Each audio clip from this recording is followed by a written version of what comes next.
Good evening, everybody, and welcome to another episode of vBrownBag. Tonight, we are going to be continuing our IT career series, and with us is an old friend of the show. We've got Sean Tibor. Sean, is it Tibor or Tibor? I always forget. I go with rhymes with tiger, so Tiber's fine. As long as, Tibor. yeah, hey, you is good, whatever works. Well, we got two Seans on the show tonight, so it's going to be Doyle and Tibor, or actually, no, it's Sean because you're the presenter, and Doyle. We'll you like how I said that? And Doyle. So tonight we are going to be talking with Sean about all I need to know about cybersecurity and digital citizenship I learned in middle school. You deliberately made that long and put a lot of extra syllables in there to screw me up. I did my best. I think it worked pretty well. Yeah, I did. All right. Well, if everybody can see what's on the show, it's on the screen. So with that, before we get started, let's do a couple of show notes. If you want to get in on the conversation, if you at vBrownBag, all three of us, Sean, Ziggy, and I, not the presenter, Sean, Doyle, will be paying attention on Twitter and to the live audience. So if you have any questions, please feel free to tweet them at us or send us a note in the chat channel for the live audience. Again, this evening, we've got Sean Tibor. If you want to follow him, and I suggest that you do, he's got some excellent Python information on there. You can follow him at SM Tibor. He is also, I forgot to mention this, he is also the host of the Teaching Python podcast. And he came on a year ago, did a Python talk with us about his Python podcast when we were doing our year of Python to help everybody ramp up in the IT sphere. So of course, we have the three hosts. Ziggy, would you like to introduce yourself? Yes, I am Signe Englert, and you can come follow me at Signe Englert on Twitter. And what about you, Doyle? Yep, I'm the other Sean here, Sean Doyle. You can follow me at Cloud Osmotic on Twitter. All right, so with that, Mr. Tibor, why don't I give you the power and we'll get this party started. Sounds good. All right, well, let me share my screen here and get things going. So, it's funny, there's a disclaimer here. There's definitely some excessive hyperbole with saying all I need to know about digital citizenship and cybersecurity I learned in middle school. I even truncated it for my own slides here because it was just too much, but it's fun to watch Chris say it. So you did it way better than I did. That was great. You practiced. That's not fair. Well, it's interesting. So I am, this is me. This is that photo that you saved for like 5 or 7 years where you're like, I was 25 pounds heavier and, it was a nice day and I got a great picture and everything. This is me. I am not a teacher originally. So I teach, believe it or not, the last person you would think to be a teacher. I teach 6th, 7th, and 8th graders about robotics, Python, all sorts of stuff. And this only started 3 years ago. I was the last person that thought he was going to be a teacher. I was digital marketer. I was an IT guy. I did project management. I was, I learned how to manage Oracle databases back in the day. Like it was all these things that I was into. And then just this moment that I had where someone said to me, hey, have you ever thought about teaching? Is something that you'd be interested in doing? And I thought, honestly, I've never tried it, but it'd be pretty interesting, and since then, I had my first year in the 2018 to 2019 school year. So that was crazy because here I am learning how to teach and learning how to be a role model and behave myself in a middle school setting, right? When last time I was in middle school was 30 years ago.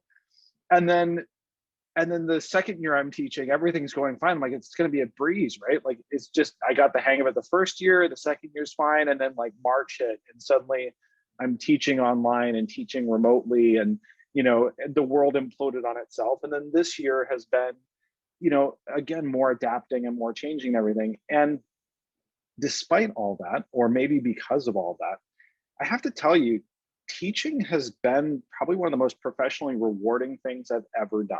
It is unbelievable what teachers do on a daily basis. And more personally relevant to me, it's unbelievable what students can do, what kids who are 10, 11, 12, 13 years old can do, what they're capable of coming up with. And as I've been going through this experience, it kind of don't know, it just became something that I started to learn more about myself. I started to learn more about the world around me. And I started to see that these young people are just that. They're young versions of ourselves. You know, we grow older. In some ways we grow up, in other ways we don't. And I started to think a lot about, what does that mean for the world that we're all in terms of digital citizenship, cybersecurity, things like that. Okay. So as Chris mentioned, we started talking about this. My co-teacher, Kelly Paredes, and myself started talking about this on the Teaching Python podcast about a little over 2 years ago. And we've covered everything from teaching styles and pedagogy, you know, that art and science of teaching, to how do we teach Python? What Python do we teach? What's our curriculum? How do we explain complex concepts? And we've also gotten to learn from a lot of really cool people about the way that they're teaching and the way that they're learning. So it's been a fantastic ride. And as I discovered moments before the call, I am a salmon enthusiast because I grew up in Alaska. And Signe, it turns out you grew up in Alaska also. So what are the odds, you know, people from Alaska getting together on a Zoom, you know, so many years later? It's pretty awesome that, you know, here we are coming together and we can make connections anywhere. So without going too much further, and I honestly, I'm not expecting this to be a big, like, here's hard hitting technical information. Okay. I am not necessarily a cybersecurity expert. Like, I know enough to be dangerous and I know enough to protect myself to some ability, like, but I'm not a cybersecurity expert. Okay. I'm not also an authority on digital citizenship, but what I have seen over the last few years has given me a lot to think about, and a lot to think about the future and how we are addressing both of these issues and how we look at them. So today, what I'd like to do is just have us all take a step back and think about the bigger picture, like these longer timescales that we're going to be dealing with, and that are these students, these 10 to 14-year-old kids, are implicating for us as adults. One of the things I like to say is I'm training my future coworkers so that these students in 10 years or so are going to be the people that come into the workforce that we're a part of. How do we want them to enter that workforce? What kind of values do we hope that they bring with them? What kinds of experiences do we want them to have? And so I think a lot about the big picture and the way that my behavior, my interactions with them and what I'm teaching them could have longer scale consequences. And I'd like, you know, for each of us to think about that today too. So this should be very conversational. Sean, Signe, Chris, jump in anytime. If you're like, hey, wait, what are you talking about? Just stop me, because this is going to be fun and conversational too. Okay. Oh, you know we will. Okay, good. All right. So a couple definitions. Digital citizenship. It's the responsible use of technology by anyone who uses computers, the internet, and digital devices to engage with society on any level. So I grabbed this definition straight off of the first result of Google, right? But I like it because it really does show, and this is something that's kind of my first thought with this, is that everyone is affected by this digital world in which we live in. Whether you are casually posting cat photos to Facebook for your friends, or whether this is your primary social outlet, everyone has a role to play in digital citizenship and the way that we interact with each other. And the only real distinction here is that digital citizenship is the behaviors that we have online, and regular citizenship is the behavior that we have offline. So it kind of blends together, and a lot of these things go back and forth. And we'll get into this in a little bit, but what I constantly remind students is that just because it's online doesn't mean that the rules for how you behave or the standards that you hold yourself to suddenly become lessened, right? That you suddenly get to get away with everything. Things may be different in the way that they are experienced, but you still have to hold yourself to that high standard of behavior and ethics and everything. And then cybersecurity, I think, is something about protecting ourselves online. It's like, you know, like, don't leave your wallet out on the table in front of the webcam, right? That's what it is. But the way that we've talked about this in middle school has been really about that same sort of idea of, if you expect yourself to behave in a high standard online, it doesn't mean that you should expect everyone else to. That you should be watching out for the people around you and being mindful and careful about the way that you protect yourself. And then also that there's a right level and a balance between security and convenience. And you need to make sure that you're aware of those things and how they affect you and the way that your privacy, your security, and your well-being, mental or otherwise, is being protected. Okay. All right. So what are my qualifications to give you this information? So I've spent 3 years immersed with 11 to 14-year-old kids. The natives call it middle school, okay? So I'm totally exactly like Jane Goodall or Margaret Mead. I'm an anthropologist living in a strange culture, okay? And officially I teach computer science. So I teach Python, I teach, loops, I teach conditional statements, I teach logic, I teach data structures, I teach all these things. But really what I'm teaching, or what I'm hoping that my students take away, is this idea of thinking and thinking clearly through problems, how to learn, right? Like learning how to learn is really important, and how to recover from failure. The fact that we are constantly experiencing failure on a regular basis, and then how do we also recover from that failure and use it as a way to, I guess, to make ourselves better, right? To recognize that when things go wrong, how are we going to pull ourselves together from that? And I just realized I have my windows all screwed up. So I've been talking to the bottom corner of my screen, like looking down here the whole time. So I'm gonna try to make better eye contact.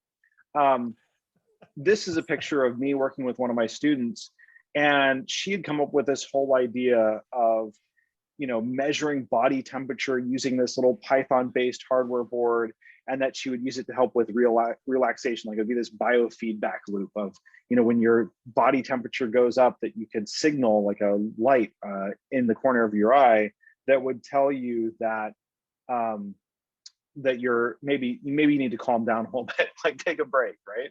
So I volunteered myself to be her guinea pig for this demonstration.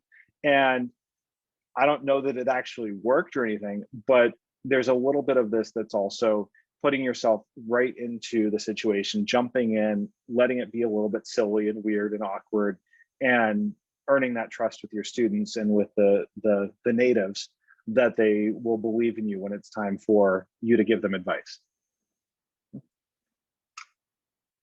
So the first point that I want to make, and this was something that was surprising to me because I had not spent a lot of time with sixth graders since I was a sixth grader myself.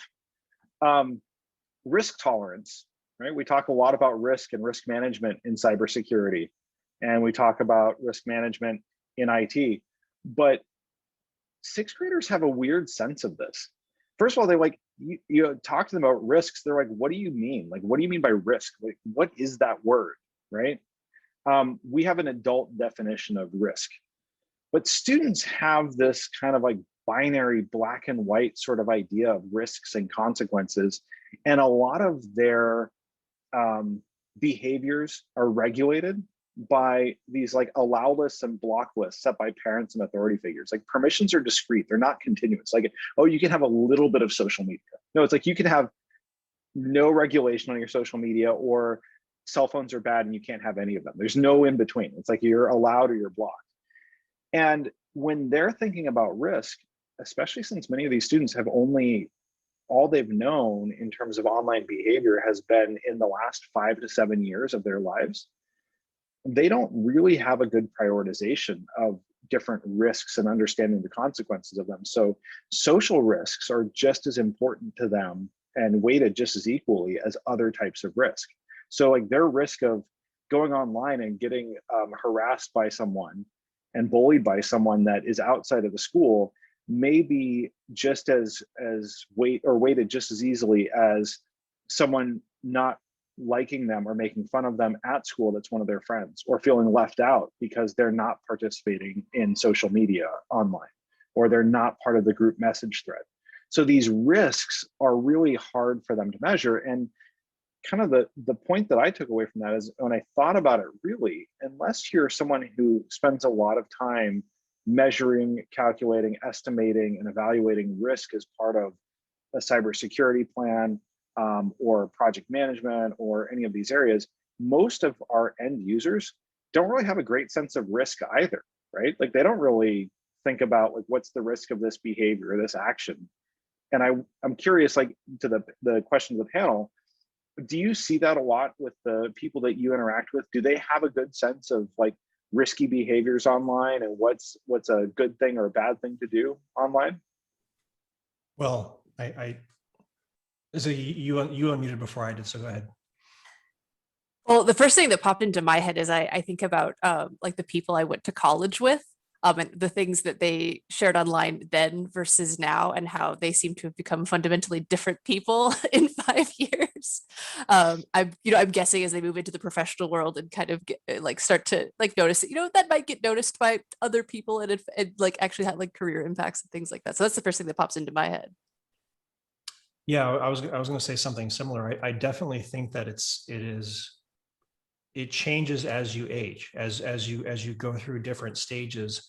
Your levels of risk for the various buckets, social, financial, physical, fluctuate, go up and go down based upon what you're. I mean, because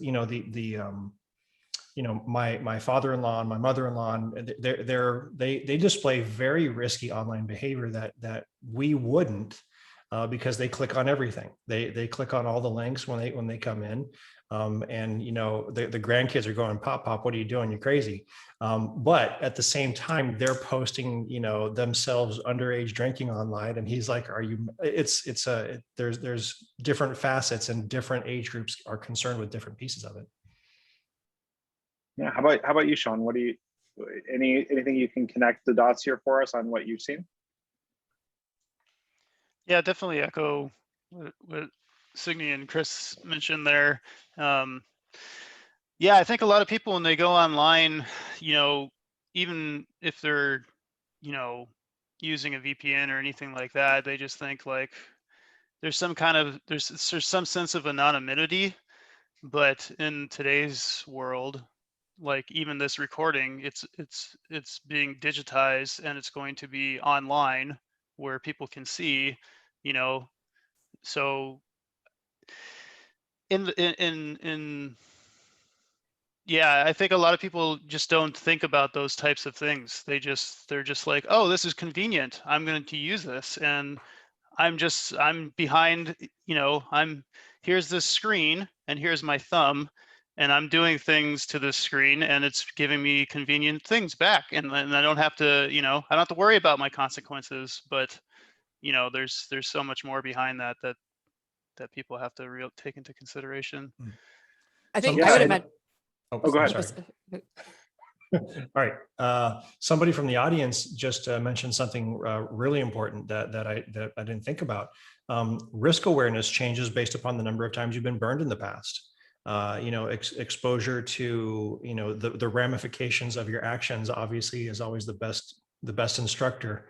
So that's a great point, Graham. Yeah, what's interesting about that is that so one of the things that I've been trying to learn about as much as I can is the way that people learn, right? And we had this fascinating conversation on our podcast that should be coming out, I think next week is when it's coming out, with Barbara Oakley, who is one of the coolest people I've ever met, right? So she has written a book on learning how to learn. I've got one here called Mind for Numbers, How to Excel at Math and Science. I don't think it's going to come through on the Zoom blur, but she talked about how to excel at math and science, even if you flunked algebra, right? And she teaches Coursera courses that have like 3 million students have gone through it. Like she's like a rock star in the teaching and learning world. But what she was talking about was exactly what Graham was talking about here, which is the way that the brain learns and the way that we learn these behaviors and estimate risk. And what's fascinating about it, and to Graham's point, is that until you have those moments where you have a negative consequence, your brain will accept just about any sort of risk, right? Like I can get away with anything. This is like why base jumpers are so, I would imagine, are so good at this, right? Because if you can jump off a bridge 20 times in a row and there's no consequences, why wouldn't you do it the 21st time, right? Like that level of risk might be very different for someone who had a experience as a child falling down the stairs, right? So their brain learned that falling is bad when they were a child. And so they're probably not as likely to be a base jumper as an adult, because their brain has already trained on that negative consequence to say, I've learned falling is bad and I'm not going to do that. And so the same principle holds true in these online behaviors. And Chris, that's a good point, right? A base jumper only needs one bad fall, right? Like, yeah, it's true. You can go skydiving without a parachute once, right? But they get trained towards this behavior. The students get trained to it, and as soon as they have it, and it doesn't have to be a hugely negative response. It could be as simple as a friend of theirs making a comment on a Facebook they don't use Facebook. What am I talking about? On a TikTok post or on Instagram or something like that. Someone teases them once about something that they did, and they just retreat inwards, and you can see them do it because they're raw emotions and raw behaviors at this stage. And that's one of the things that I found fascinating about this is you can see it how that translates through to the adults and the examples that we mentioned. But for sixth graders, it's raw and it's immediate. And as soon as they even have that little bit of negative training against it, they start to shut it down and modulate their behavior into other areas. So it's a really fascinating thing that occurs with these students in middle school. And it has a big impact for them later on in terms of how they behave online and with others, especially when it comes to the interactions that they have with others. So my next point, let's see if I can get my slides to advance. There we go. Okay, like this raw emotion thing, you have to understand a sixth grader or a seventh grader who's 12 years old, they've been using the internet for probably, I mean, we say for most of their life, but really it's been 5 or 6 years, right? Like each of us 5 or 6 years ago, yeah, things have probably changed in our lives. And as you get older, maybe that pace of change doesn't change so fast, but their timescales are rapid and fleeting, right? So when I came in, end of 2018, early 2019, Fortnite was the cool thing, right? And kids were flossing and doing these dances and stuff. I'm like, what is this thing? But like, by the time I even caught up to what that was and why they thought it was cool, I mean, like I knew what Fortnite was, but I didn't get all of the fad aspect of it, the cultural aspect of it for these kids. And by the time I had it sort of figured out, it was dead, right? Like they're like, no, we've all moved on, right? Among Us did that last year. September, awesome. December, no way, right? TikTok still keeps staggering along like a zombie. I'm not sure why. I keep telling them that it's awful for them, like that the app is stealing all of their data. They shouldn't trust it, all those things. But yet they're still doing their dances and they're still having their fun with it. And what it means is most of those adults, remember the ones that are doing those binary sort of allow list and block list behaviors with their behaviors, they can't keep up with us, right? So what happens is most adults seem to either let them do whatever they want, right? As long as it doesn't burn the adult, or they don't let them do anything. And so that sort of fine-grained control in between is that tension between security and convenience, right? Or security in this case and growth as a person, because they don't necessarily have all the opportunities to learn and grow if they can't do anything, right?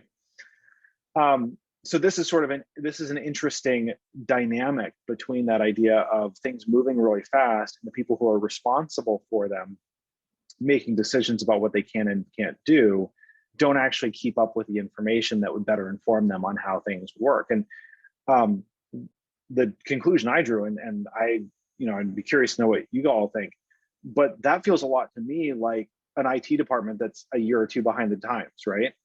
That things are changing so quickly, that the capabilities are changing or the needs of the business are changing, that they're not able to give like good guidance in terms of how to approach this or what to do next or what's okay and what's not okay. And they tend to knee jerk into, well, do whatever you want. You're the development team or you're the business without any regard for consequences. Or they say, well, we're going to allow nothing and only let a few things through on our timetable that we feel comfortable with. Does that sound familiar? Is that like, or am I just kind of making this up? I know for a fact that Sean Doyle and I could spend literally hours talking about the bad decisions that companies make. I will say that yes, that does resonate with me. I mean, the cyber hack that just came out, the Colonial Pipeline. I mean that was the deficit. I guarantee you there was a network guy within that company that had been ringing the bell for years, if not decades, talking about deficits in security or the fact that they didn't have backups. I mean it's coming to light now that they didn't have a good BCDR plan. There are people there that have been crying about that for a long time, and somebody up top said we can't afford it, we don't have the money to do it, and that something eventually finally came up and caught up to them. This time it was ransomware. A couple of years ago it would have been like a DDoS attack. So that absolutely resonates from a business perspective. Signe, Sean, you want to add anything to that? I mean, I see Signe nodding along, but. Yeah, I mean, I think where I just even hear more, I think especially both with like on a personal note with risky behavior online, and then at the company at like a business level too, in both places, whether you're a regular person or an employee of a place like that, I feel like there's the spike, especially in the last decade of technical proficiency to where people actually now understand how more and more people know how to go find more of this information and kind of dig up dirt than I think did before, even in the first, in the early 2000s as well. That I think that proficiency is just going to keep, bringing more stuff to light much faster than I think probably a lot of industries and of course individuals too really quite realize about how quickly you can go track down. Oh no, actually, here's the gap right here, and here are all the receipts for for how we already know that.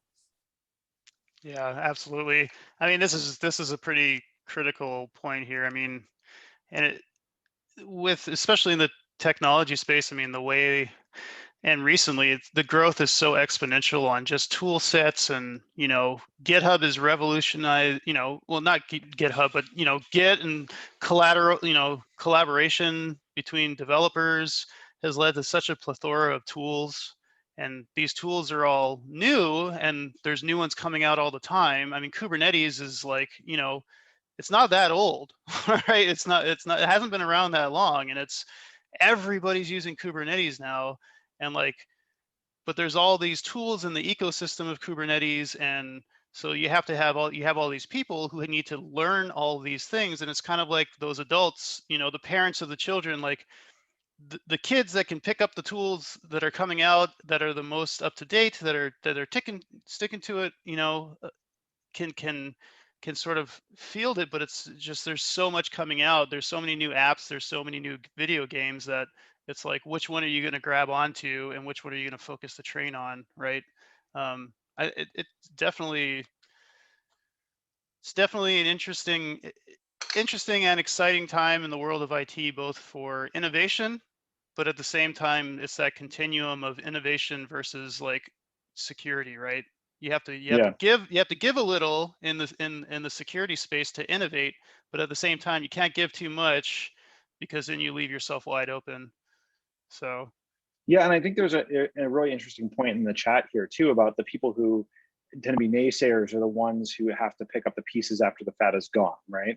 So the people who are like, well, this was a bad idea, have seen this come and go before. Like, oh, we had this fad, one just like it a few years ago, and it went horribly wrong. And so next time we're not going to jump on the new fad or the new hot thing that's coming along.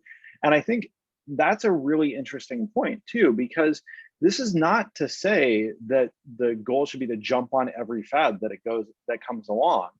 It's pointing out that the stream of information that you have to consume just to keep up with everything is overwhelming at times too, because even the cost of standing still sometimes and not doing anything is too high a price to pay, right?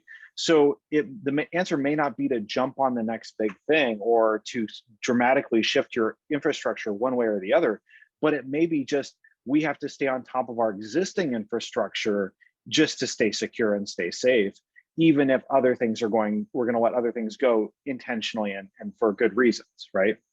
So I think that's a good point. This is not necessarily the tension between the early adopters and the people who like to jump on the next big thing and the people who want to play it safe. this is something that we're all facing as this fire hose of information and the fire hose of new trends and new capabilities that are coming our way. So the next point that I have is that I think this is fair also. 11 and 12-year-old kids have just enough knowledge to be dangerous, right? And I think, and this is the mental capacity, the computational thinking aspects of this. By 11 or 12 years old, most of my students can start to code and be proficient with computers. And I'm not just talking about like, oh, they can get to Google. I mean, they're writing code. They have enough knowledge that they could write malicious software, whether that's intentional or unintentional, right? What I also found interesting too is the way that this is changing. It blew my mind that these middle school students really have no idea what files and directories are, because they have spent their entire lives in the cloud. These were kids that were handed an iPad at 3-4 years old, and they've never had a file system to manage. And many of our students will have a laptop handed to them when they go into middle school. In fact, we require it at my school. But they go into that 6th, 7th grade, here's a laptop, go use it. Well, what do they know?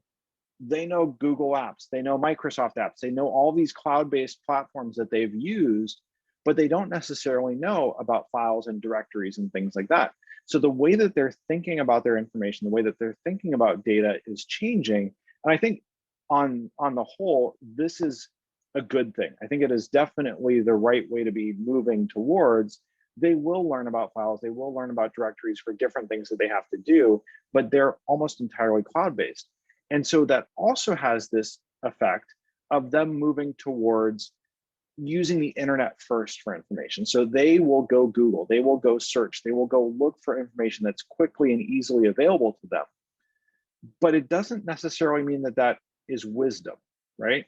That's information and that's content, but it doesn't necessarily give them the wisdom to know what to use, what not to use, what decisions to be made.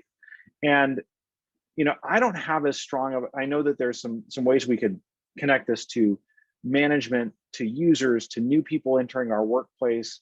But I think that there's something deeper here that's going on in the way that our society is changing, the way that we think about our data and our information and what's really ours and what's not. And also, how do we make informed and wise decisions about that information? And that's one of the things that I'm really trying to teach with my students. The whole conversation that we have invariably every year about, is Alexa really listening to you, right? Is it really listening to you? And I keep telling them that it's worse than they actually know, because most of the time they can use all of this predictive analytics and data, like, you know, and most companies have this available to them, you know, either through another cloud platform like a Facebook or like a Google or any of the other marketing tech startups that are out there. Whose information is that? If Amazon knows enough about you to know that you're looking for cat food because you happen to watch a YouTube video about it, right? Then they're going to start advertising cat food to you. But whose data is that? Is that your data that you watched YouTube? Is that Amazon's data? Is that Google's data? Who owns this information about you as a consumer, you as a person in your online behaviors? And as much as we can teach them about privacy, masking your behavior online to protect yourself from this data collection, I think most of them really don't have a sense of even how bad this problem is. So I'm curious to know what you've seen in your, you know, in your areas about, you know, the way that this world is changing and the way that people think about data and information, having this instantaneous access, and then balancing that with the wisdom to know what to do or what not to do with it.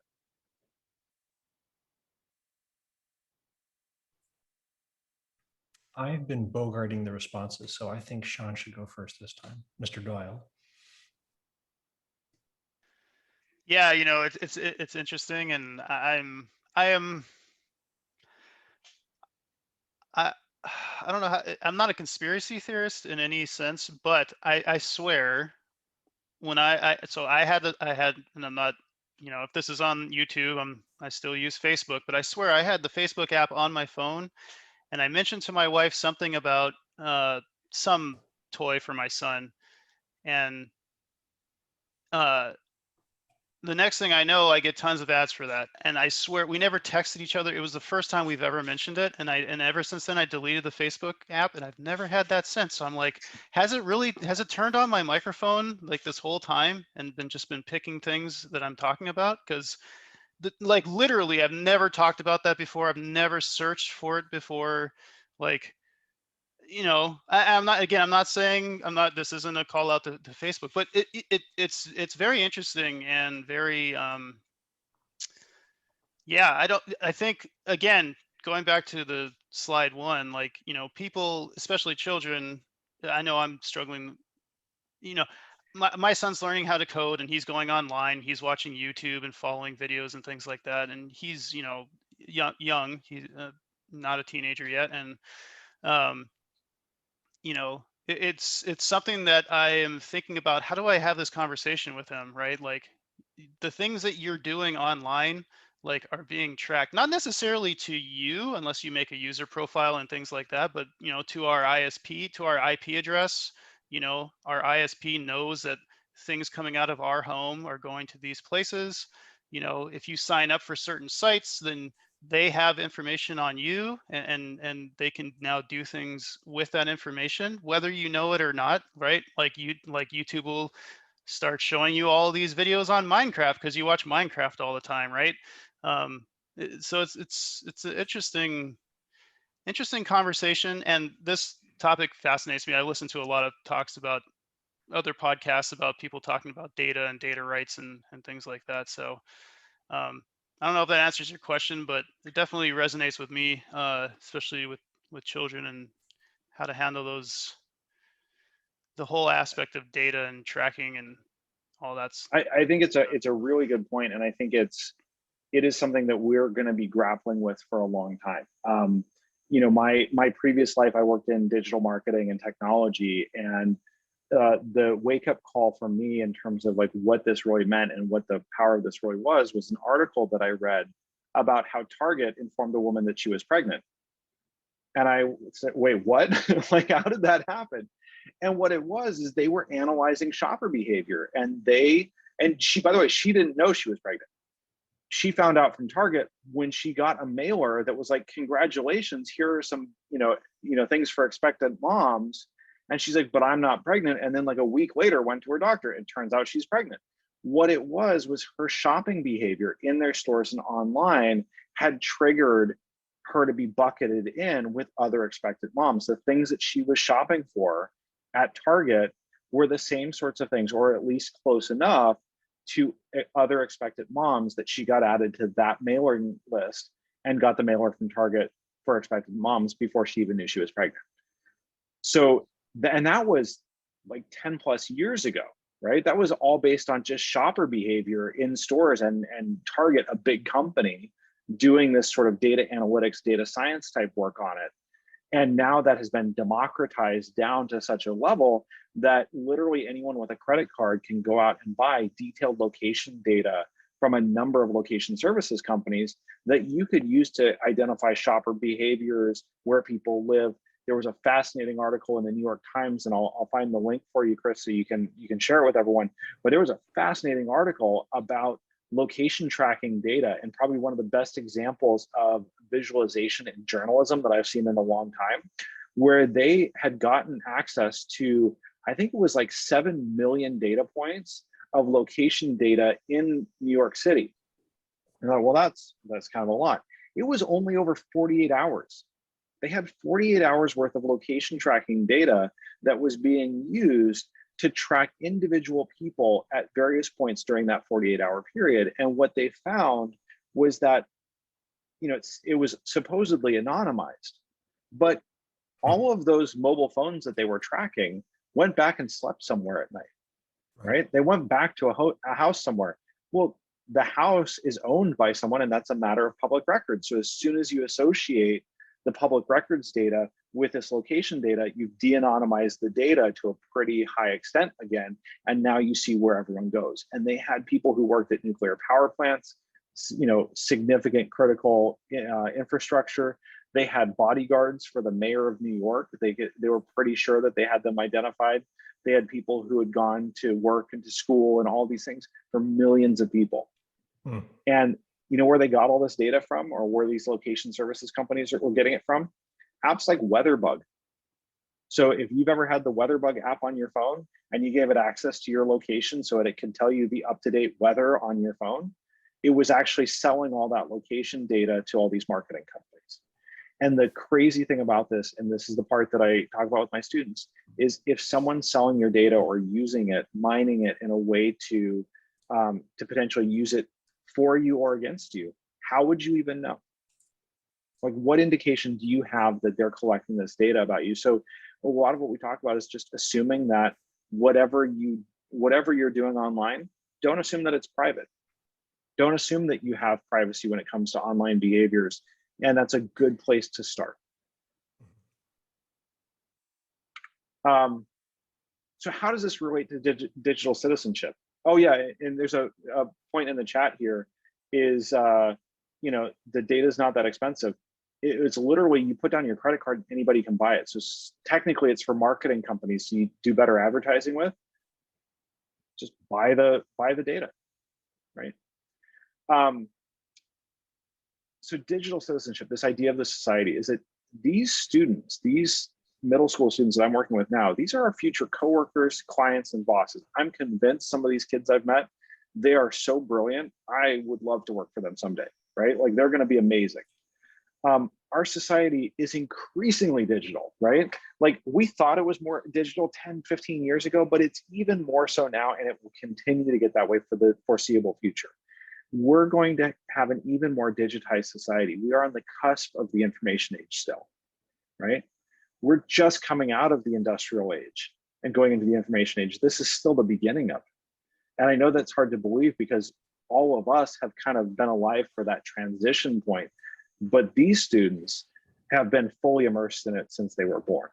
And they've always had to deal with this, and they will be the ones who are, you know, passing the torch for the next generation that will be even further into this. So a lot of what we're talking about in my classrooms and in my interactions with students is, how do we behave? What are our new standards of behavior for this blended digital, non-digital world that we live in? And how do we make sure that we're still holding these values of kindness, of respect, of fair play, of working together, of treating everybody in the way that we ourselves would want to be treated? Whether it's online or offline, these behaviors matter.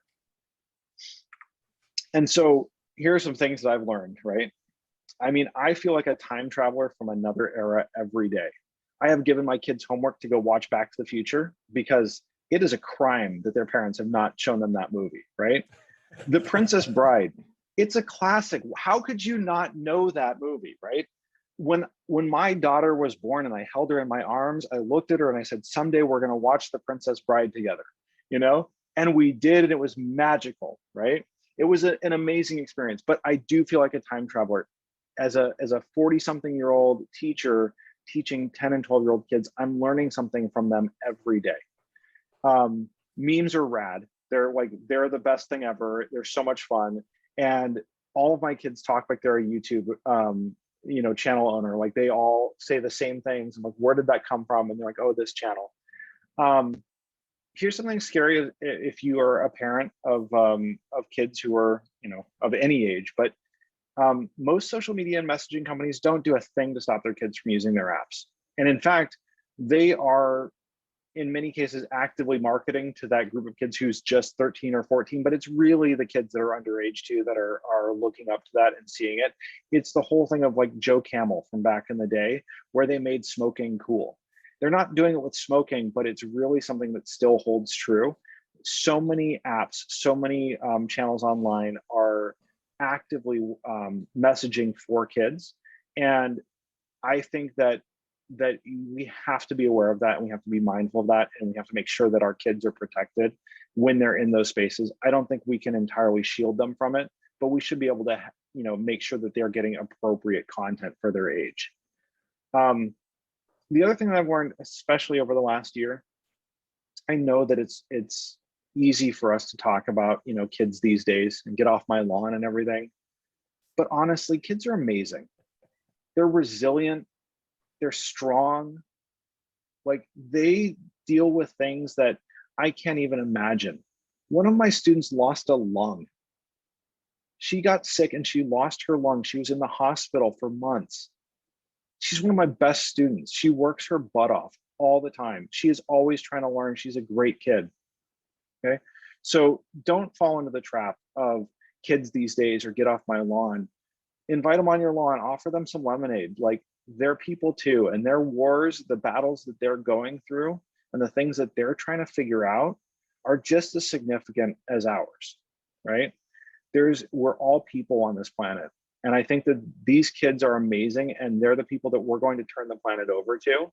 And so it's really up to us to do our best job of teaching them and learning from them and embracing where they come from and helping them maximize their potential. And that's something that I never get sick of. My favorite thing to see is a kid discovering some sort of new talent or new strength or something that they didn't know that they could do. And it makes my job worth going to school every day for it, even in the middle of COVID.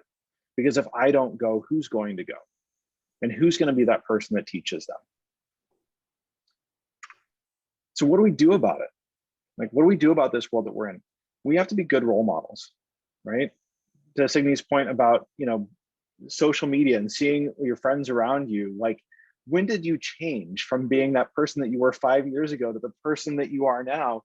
We have to be those consistent good role models for them. We have to educate ourselves. I've read more and learned more about TikTok than I ever cared to. I won't put it on my phone, but like I have made myself learn about it, understand. I ask them questions about it. What is it? How does it work? What are these things? Where do you get these things from? Right? We have to recognize that scaring kids doesn't work. It's something that has been done for time immemorial, right? The boogeyman under the bed is now the boogeyman online. It's not the only way to help kids navigate this world. They should be aware of the risks, they should be aware of the dangers out there, but that's not the only way that we can teach them. Listening to them, really hearing their problems, giving them a good advice might. And I think this stuff works with adults too, with people that you work with. Saying don't do that because it's bad doesn't work, but listening to them, talking to them, giving good advice is really critical. And then providing them these safe spaces for learning and or failure to happen, and often at the same time, so that they know that they can fail, that it's going to be okay, that if they get a 94 on their math test, that they can still go to Harvard. It's going to be okay, right? And that maybe they don't have to go to Harvard. Maybe there's a bunch of other places here that they can go to. They don't believe me. I think, Graham, you nailed it. You learn more from your failures. And I keep telling them that you learn more from failing. If you get it right the first time and it was easy, I haven't actually taught you anything, right? But if you struggle your way through it, if you figure it out, if you earn that knowledge, it'll stay with you and you will truly learn it. Yeah, I think that's a great point. Yeah. Especially, you're teaching them code and you work at teaching Python. I tell my son that all the time because he's trying to learn how to code, and I'm telling him, hey, when you write code, you write something and you run it, and it probably doesn't work. And then you say, oh, let me do this. Oh, that didn't work either. Let me do this. That didn't work. And you just keep going until it works, Right. hammering it. You don't try to write the whole program at once. You write small little chunks and just iterate over time. And I love it when they ask me, like, should I try this? I'm like, why wouldn't you try it? Like, you're not going to accidentally hack the FBI, right? Like, it's not suddenly going to like start nuclear war. Try it. Like, what's the risk of failure here, right? So we have that conversation. Like, if you try it and it doesn't work, you don't lose anything. In fact, what you might gain is a better understanding of what's not working and how to fix it, right? So I think there's some things we can use here as assumptions, right? Things that we can take away as security professionals, as IT professionals.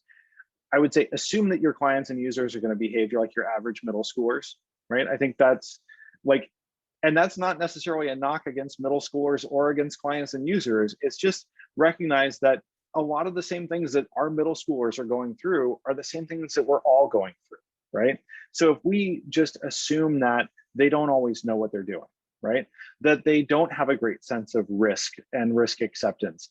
They don't always have the wisdom, even if they have the information, and that they don't really see where their data is going or have any sense of how this affects them, right?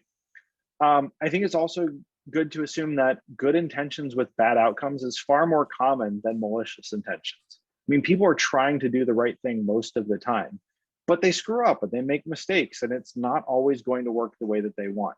I had to explain to a middle school student that this program that he was really excited about, where he could make 100 windows pop up on the screen when you launch the program, may not be a good thing to pass around to his friends, because although he thought it was really cool and really funny, they might not think it is either, right? So we had to have that conversation. I got to have a great conversation with my students. I didn't get to do it this year, but last year I was showing them how to use web APIs. So I set up a specific account with Twilio that could send text messages to one phone number. It was my phone number, right? And so I showed them how to use this code, and invariably somebody said, what happens if I put this in a for loop and make it do it 10,000 times? What's going to happen? And the answer is that my cell phone got blown up for a solid 65 minutes, and I got 1,500 text messages as fast as Apple could deliver them to my phone, right? They didn't mean to kill my phone, right?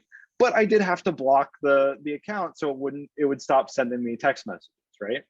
It's the fastest way to blow through a lot of money on Twilio in terms of your learner credit, is to give a bunch of middle schoolers access to your API key.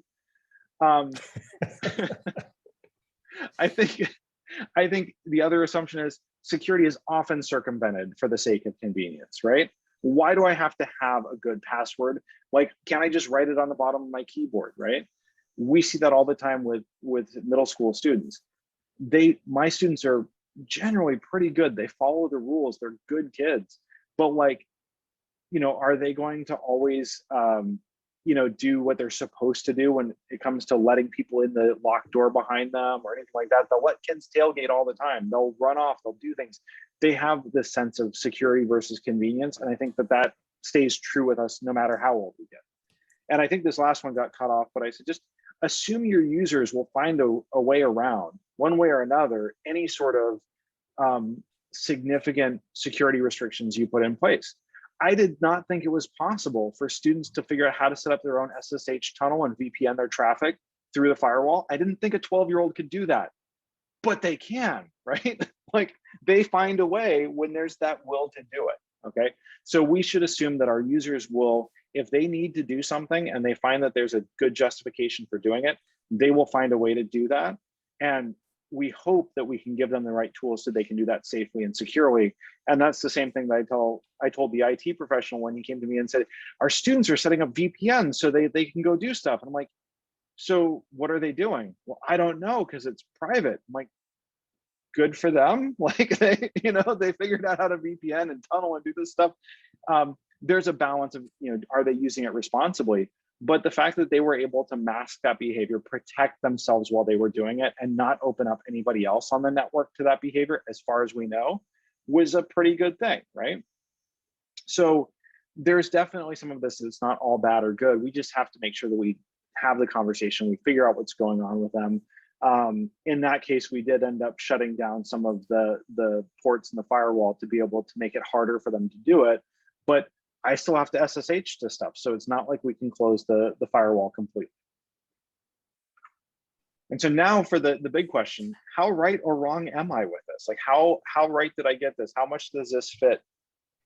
Oh, and Graham says, but harder, I bet that didn't stop it. Yeah, but you know what? Honestly, at some point they've earned it, right? Like, if you've figured out how to do all this stuff, you kind of earn the right to surf the web at your leisure, right? It's not like we're paying them, right? Like, they're not our employees. So what do you think? How close am I with this? So you nailed the assumptions. I mean, those definitely resonated with me. I firmly believe that most bad outcomes are the result of good intentions gone awry, not nefarious actors. I mean, yes, of course, there are nefarious actors out there, and they can automate all their scripts so it looks like a larger footprint than it is. But yeah, no, it's they all hit. I mean, and I have at least 10 examples of each one of those. Security is circumvented for convenience. And, you said clients and users behave like middle schoolers. That's being generous, because I know some good middle schoolers. Yeah, and the last point too, students will find a way around protocols you have in, there's the security department or the security IT department for your school will have things in place to protect the residents of the business, the residents of the school.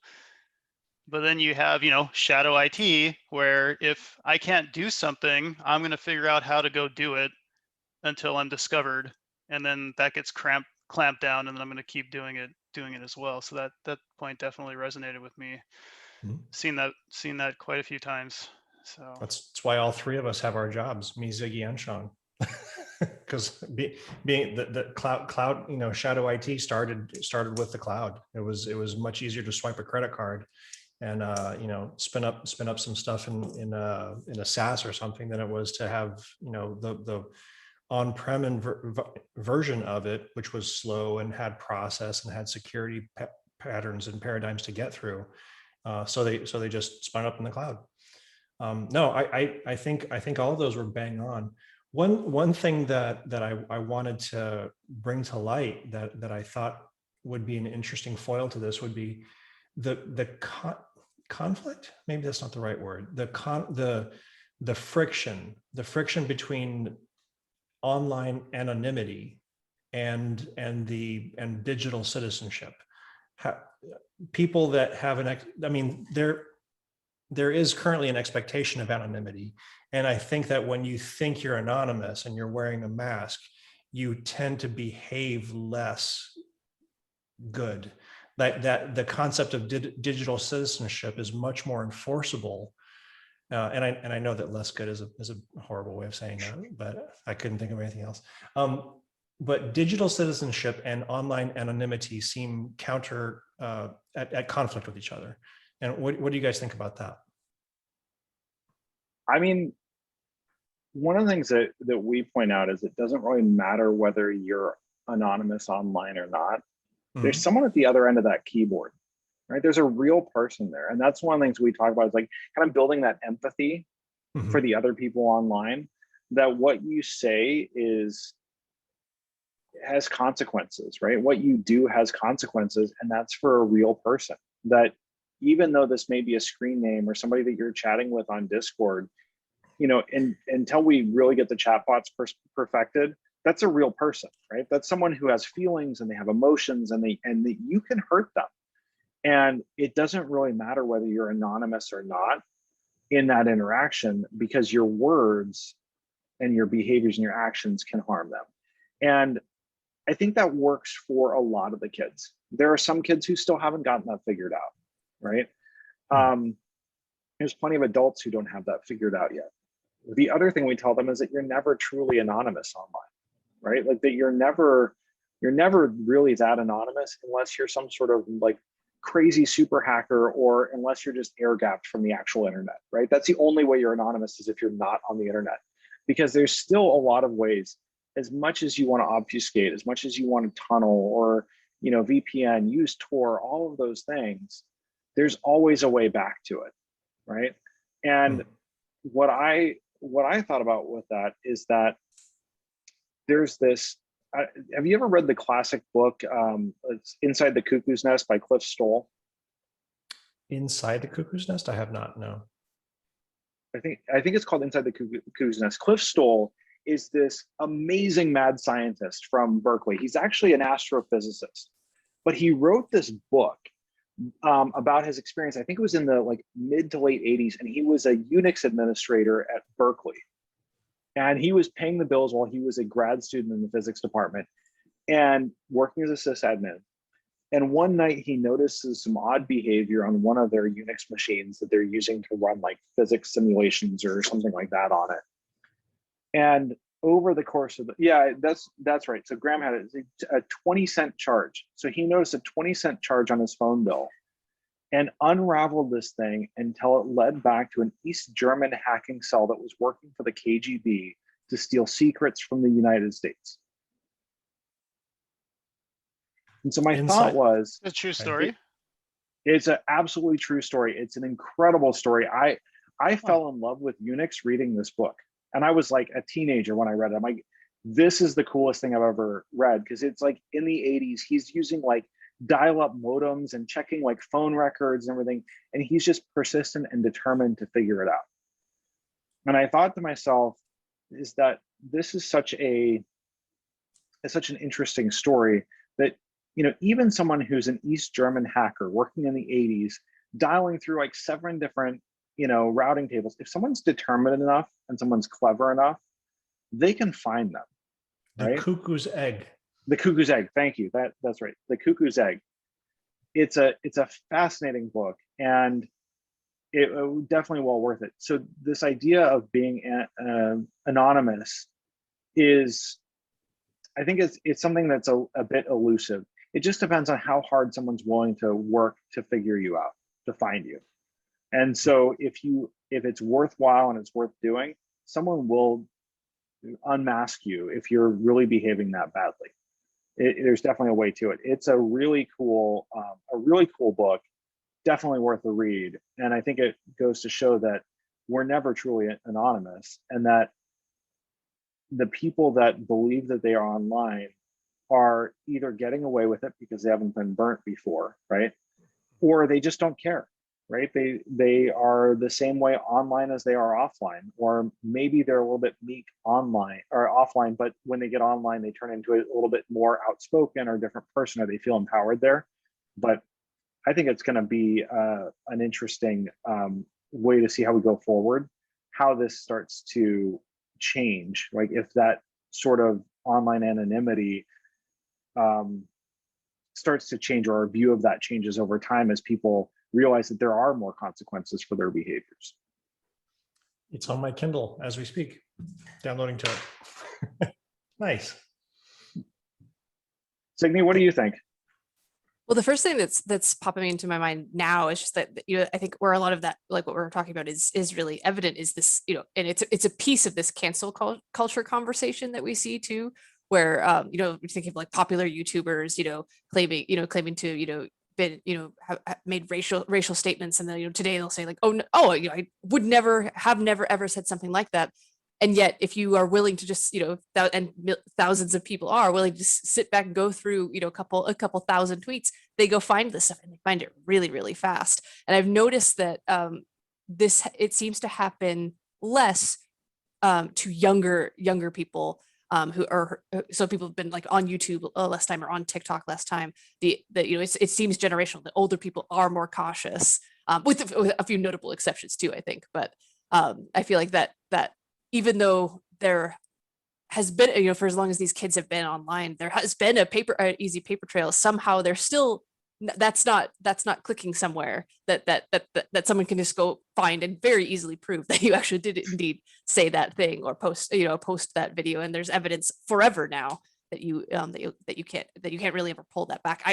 I remember realizing at some point, you know, maybe I think I deleted like photos from my Facebook when I was 13, you know, being like 13 and posting like selfies or something like that. I deleted them from my Facebook, and when I Googled my own name, I found them again. They were off of Facebook, but they were somewhere else on the internet, and how freaked out I was even at that. And that was maybe 5 years ago. So yeah, I'm hoping that the trend for learning that type of thing, for the awareness around that, is honestly something that should be taught in school too. Well, we do teach that, and it's an interesting thing. We talk to them about these things being public, being permanent, that the second you make that post, it gets copied to 7 to 10 locations around the world. It's never really gone, right? The Parler data hack was fascinating because they didn't really hack the data. They used the public API, and all the stuff that was deleted from Parler just had a deleted flag set. So all they had to do was go in and grab all that data. It was never truly gone. And so we teach them this, but that's that interesting balance that Barbara Oakley talks about, which is we do this direct instruction, social media, public, private, or public, permanent, it goes online, it's always going to be there. And at the same time, they don't really change their behavior. until they have that consequence, that learned behavior of something bad happening when they post the wrong thing. And so all we can really hope for is we keep guiding them, we keep helping them, we recognize that, and we are there for them when they have that negative consequence that teaches them, and we hope that it's not that bad. And then we also let them know that nobody's perfect, right? That it's okay. Like you can make mistakes, and that doesn't mean you're a bad person. In some cases it does. Sometimes they're just bad people, but most of the time it's good people that make a mistake. And we need to let them know that you made a mistake, and that doesn't mean you're a bad person.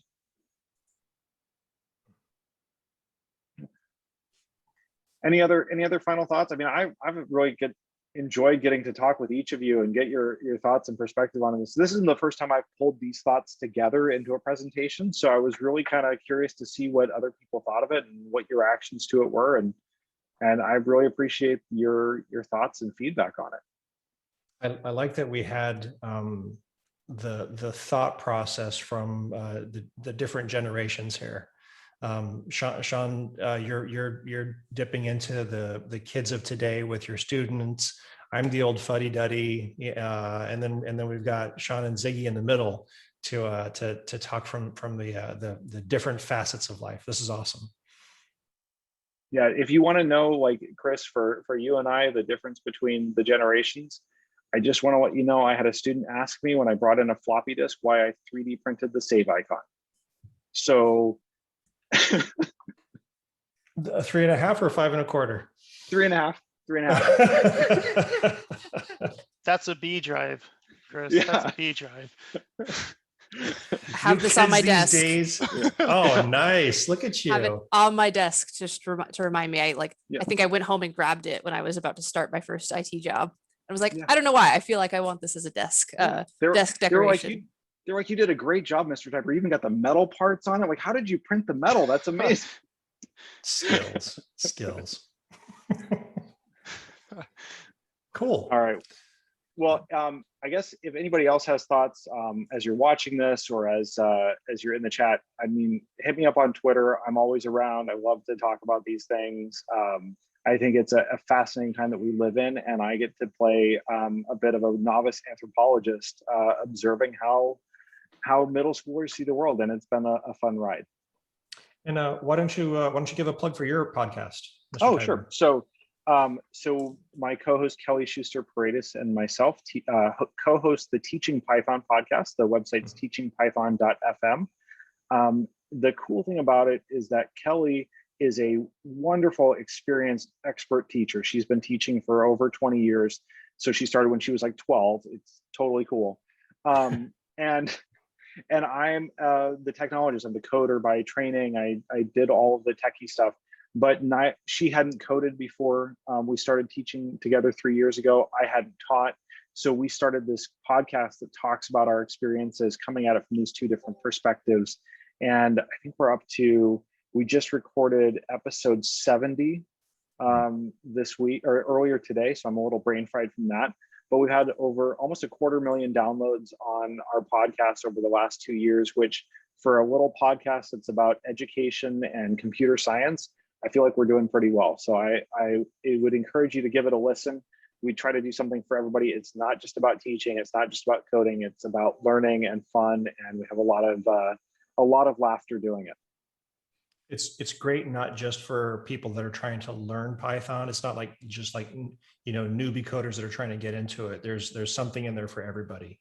And I love the back and forth between you and Kelly, and how, she brings the concepts of learning how to learn, and you bring the concepts of coding to it, and it makes a really good amalgam. I enjoy the show. Cool. Well, thank you very much. It's definitely made us both better at what we do. So I'm glad that we launched it, and I'm glad that other people are getting something out of it too. Definitely. And congratulations on the downloads. That's fantastic news. I'm glad you guys are doing well with that. Thank you. Awesome. All right, folks. Well, thanks for you've wasted a perfectly good hour with us once again. I saw the thing on Click and Clack on Car Talk. There was a thing about them the other day, so I had to say that out loud. Nice. That's another favorite show of mine. So we will be back again next week, where Mr. Doyle is actually going to be presenting on AWS step functions. So that's going to be super fun to have him in front of the mic as opposed to behind it. We'll rake him over the coals. So everybody bring your tomatoes. Thanks, folks, and have a great night. Thanks again, Sean. Thanks. Thanks, Sean.